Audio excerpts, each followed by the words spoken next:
जी भैया, ओंकारेश्वर मंदिर ओम के आकार का ओंकारेश्वर बना हुआ है। क्या कहेंगे इसको लेकर? अभी सावन का महीना चल रहा है और ओंकारेश्वर ज्योतिर्लिंग खंडवा जिले का एक महत्वपूर्ण ऐतिहासिक धरोहर है। सनातन धर्म की, हिंदू धर्म की धरोहर है और हमारी आस्था और हमारे विश्वास श्रद्धा का एक बहुत बड़ा केंद्र है।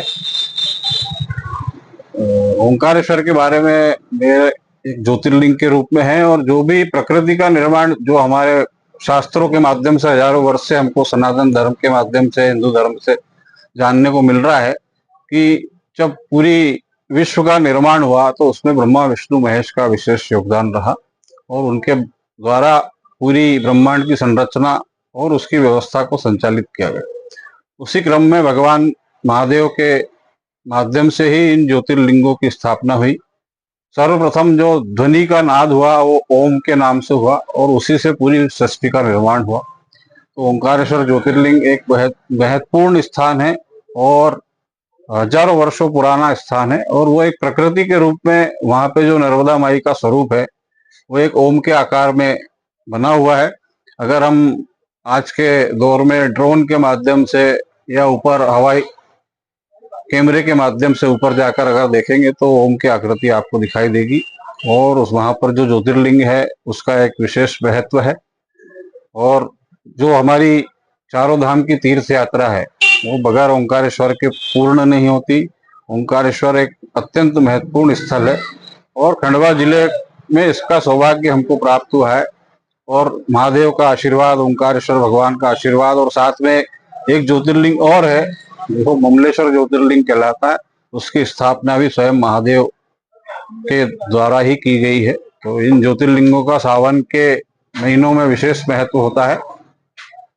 जो हमारी प्रक्रिया है जो हिंदू धर्म की, उसके अनुसार देवशयनी 11 के बाद में, देवशयनी में विष्णु भगवान अपना एक विश्राम के स्वरूप में अपने समुद्र में जो अपने हमारे शेषनाग देवता के आसन के ऊपर अपने विराजित होकर विश्राम करते हैं। उस समय फिर भगवान शिव के पास में पूरी प्रकृति के संचालन और ब्रह्मांड के संचालन की व्यवस्था दे दी जाती है। तो सावन के महीने में जो भगवान शिव जो है पूरी विष्णु भगवान की जिम्मेदारी को संचालित करते हैं, पूरे मतलब संचालन भी स्वयं करते हैं और जो विघटन करना है वो भी करते हैं और पोषण करना है वो भी करते हैं। माँ पार्वती हमारी प्रकृति का स्वरूप है और शिव जो है एक पुरुष का स्वरूप है जो पूरे ब्रह्मांड का संचालन करते हैं। तो उसी स्वरूप में शिवलिंगों की पूजा की जाती है और ओंकारेश्वर ज्योतिर्लिंग का अत्यंत महत्वपूर्ण स्थान है।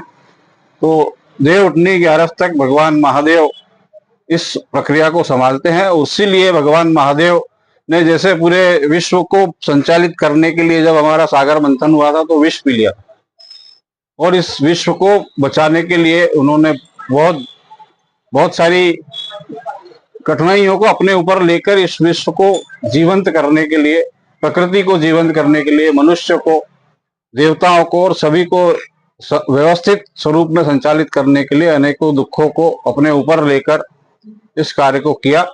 और भगवान शिव के इसी वजह से उनके ऊपर माता गंगा ने भी वास किया हुआ है, और उसी स्वरूप में नर्मदा माई को भी हम मानते हैं। तो जो एक जीवनदायिनी माताएं हैं, इनके माध्यम से हमें अन्न जल और पांचों तत्वों की पूर्ति होती है। तो माता नर्मदा का जल और गंगा का जल और जो भी वो इस समय कावड़ यात्रा के माध्यम से भगवान शिव के ऊपर पूजन अर्चन करके उनसे सभी प्रार्थना की जाती है और उनके माध्यम से सभी की मनोकामना पूर्ण होती है। तो ओंकारेश्वर ज्योतिर्लिंग का अत्यंत महत्व है, और ओंकारेश्वर में इस सावन के महीने में निश्चित रूप से जो भी जाकर जल चढ़ा सकता है, दर्शन कर सकता है, उसकी मनोकामनाएं पूरी होती है। और ओंकार का स्वरूप हमको प्रकृति के रूप में मिला है, तो जो अत्यंत सनातनी और हिंदू धर्म के हिसाब से महत्वपूर्ण स्थान है, और उसके लिए हमको खंडवा में होने के कारण हम उसके लिए गौरवान्वित है, हम सौभाग्यशाली है। तो भगवान ओंकारेश्वर का आशीर्वाद सभी पे बना रहे। आपके चैनल ने भगवान शिव की इस महत्वपूर्ण महिमा को बताने का, जागरूकता लाने का प्रयास किया, सावन महीने की जागरूकता का, ओंकार स्वरूप का जो प्रयास किया, उसके लिए आपके चैनल को भी धन्यवाद। मैं लव जोशी, सामान्य कार्यकर्ता और शिव भक्त, खंडवा से।